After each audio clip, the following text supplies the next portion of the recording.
Russia. She is a big country. As a matter of fact, the biggest country in the entire world. A nation that is filled with not only people of pride, but a culture that has a rich history and future. I've actually really wanted to do this video because, well, let's be honest, I love Russian girls. They are just... whew. Now, when I told you that I love Russian girls, let's talk about the girls, because there's one interesting thing about Russia, and that is women outnumber men. As a matter of fact, they say that there are about 9 million more women to men in the entire country. Studies have shown that to 100 women, there is approximately 86.8 men. And the reason for this is partly due to the Second World War. But it's not just war that makes men's population low, it's also alcohol. Alcohol is predominantly a major problem with deaths with young men in the country. And although 52% of Russian women view alcohol as a major problem, a 2005 study showed that 37% of males would die before the age of 55 due to alcohol-related deaths. Now let's get off the bad topics and move on to some of the more positive things about Russia. One thing for sure is that Russia has a great population of 146 million people, with over 3/4 of its population living in cities such as Moscow and the beautiful St. Petersburg and so on. And some people might think that with Russia's size, it is the country with the smallest population density. But actually, if you spread everyone out, they do manage to have 21 people per square mile, compared to Greenland, which is like nothing, 0. Now, when we talk about density, let's be real, Russia is huge. As I stated earlier, it is the largest country in the entire world, with a landmass of over 17,075,200 square kilometers, which makes up almost the landmass of Canada and the United States combined. But with all this land, it has a lot of forest, and because of that, Russia is sometimes called the lungs of Europe. And therefore, the Russian forests are second to the Amazon rainforest when it comes to their trees consuming carbon dioxide. Also, interesting thing about the land is it has a lot of UNESCO World Heritage Sites. The country has over 26 of them, but one of the most amazing sites is the volcanoes of Kamchatka, which is a collection of 160 volcanoes with 29 of them being extremely active. And as for the ones that are alive, they are considered the largest active volcanoes in the northern hemisphere, and it is really quite an amazing spectacle. The scientists of Russia have done some amazing accomplishments, but one thing that Russian scientists have done that they can claim 100% theirs is they have the oldest plant ever to be regenerated from the seeds from over 32,000 years ago. This is the Selene stentophyllum, and although it was frozen in permafrost for such a long time, scientists managed to bring this plant back to life from its fruit tissues. Now here on FTD Facts, we also like to talk about some of the imports and exports of these countries. And Russia, for example, has over $449 billion in exports, and imports $295 billion in goods, with the biggest export being crude petroleum making 35%, and refined petroleum making 20%.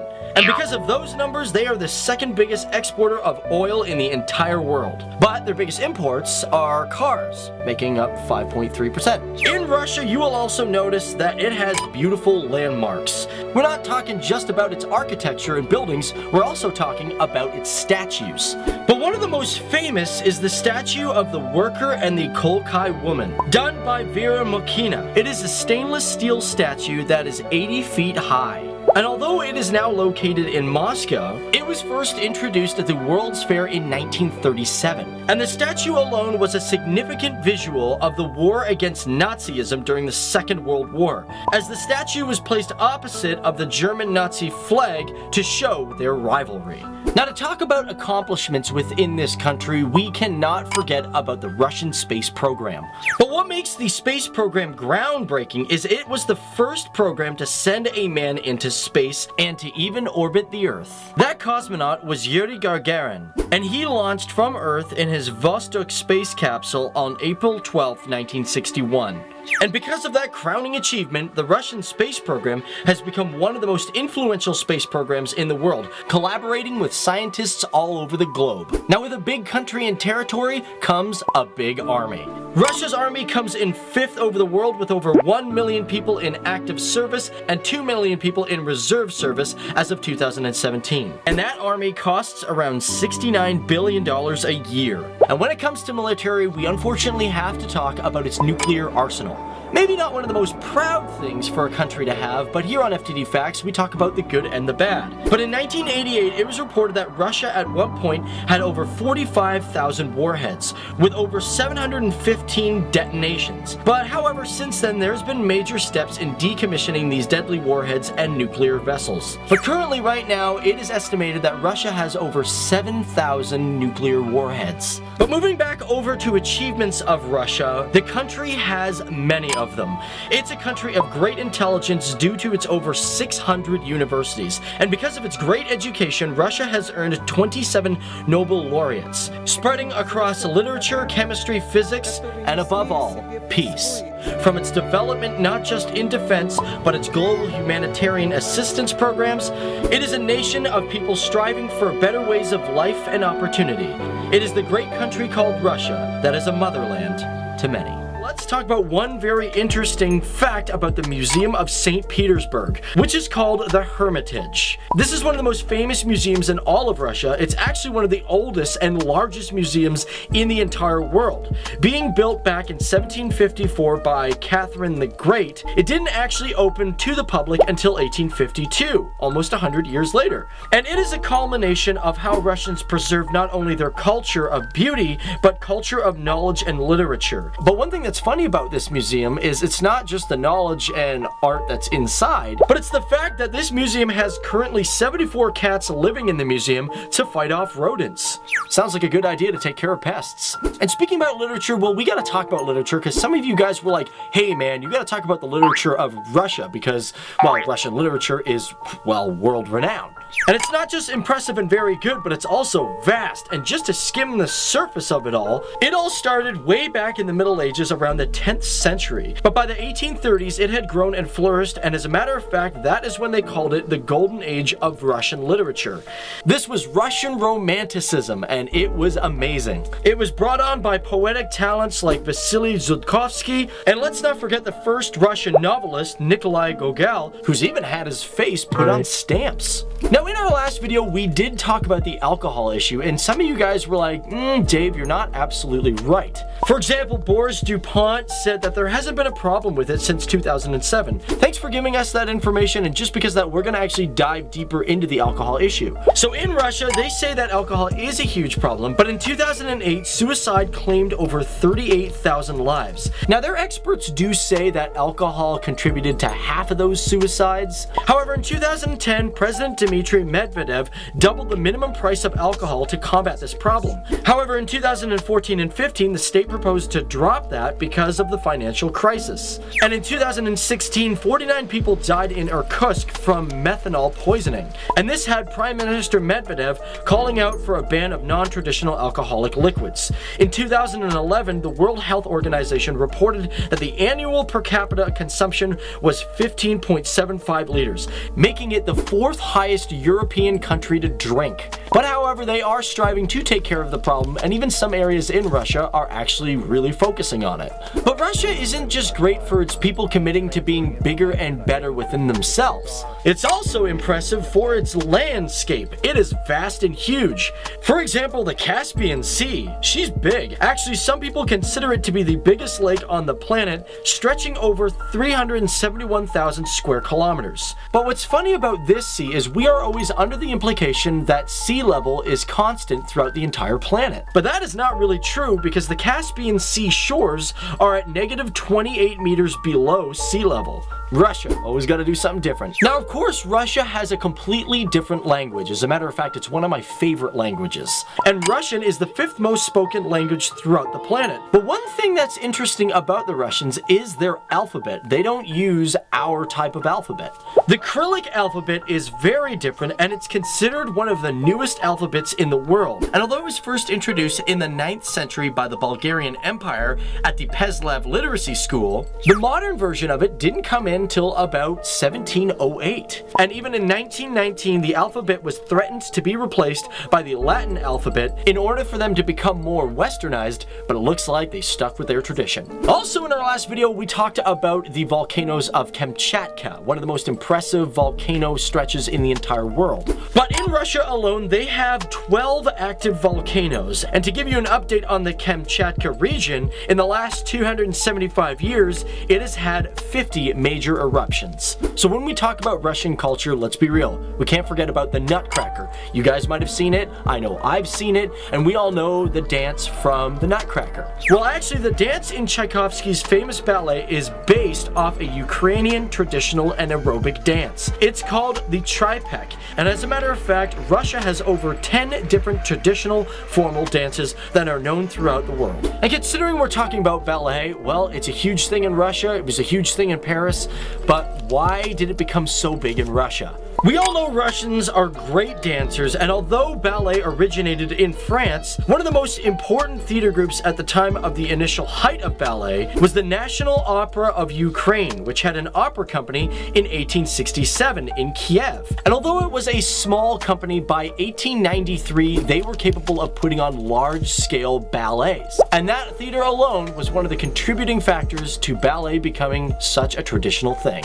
Now, with Russia being so vast and huge, you need transportation to get from one side of Russia to the other. And in the 1800s, one of the fastest ways to get from point A to B was the railway, and I'm talking about the Trans-Siberian Railway. Starting in Moscow, going all the way east to Vladivostok, it is the longest railway in the entire world. And it comes in at a total 9,289 kilometers, being built in 1891 to 1916. And to close out for fun, let's talk about how the Russians are crazy fun people. Just like us Canadians, they like to do crazy things in the winter. For example, they've got the record for having the most amount of people going downhill on skis in bikinis. Oh yeah. And for me, I love it because, woo, I love my snow bunnies, as we call them. Now, this happened at the Sharagesh ski resort, and they said they had anywhere between 700 to 1,000 people there. So we haven't talked about the provinces of Russia, and in Russia, they aren't really called provinces, they are called federal subjects. And Russia has a lot of them. They got 85 federal subjects. It's insane. Now, the largest of these subjects is the Sakha-Yakutiya Republic, which has 3,103,000 square kilometers of land. And out of these 85, 3 are considered federal cities, and Moscow has the highest amount of population, coming in at 10,382,754 people. However, if we want to talk more about the Moscow Oblast province, they would have about 6.6 million people. Now, out of all of Russia, within all these people, there are approximately 184 ethnic groups. And in 2010, a census showed that 81% are ethnically Russian. However, they also do have other groups such as Armenians, Chechens, the Chuvash, the Bashkir, Ukrainians, and Tatars, who are the biggest minority, making up 3.9%. Now, if you've ever heard of rhythmic gymnastics, you may know already that it was invented in Russia. It's basically an annual sport that they do. It features, I guess, rhythm and gymnastics. It's really quite cool. But as for the Federation of Rhythmic Gymnastics, it started in 1963. And since then, like I said, pretty much it's an annual competition within Russia. Now, in your own town, you've probably seen construction equipment that, in order to get through mud, they have tracks instead of wheels. But did you know that it was actually a Russian that came up with the idea of putting these tracks on a vehicle? Although the idea for continuous tracks came up the years prior, it was a man named Dmitry Zagreyatsky who attached the tracks to a carriage in 1837.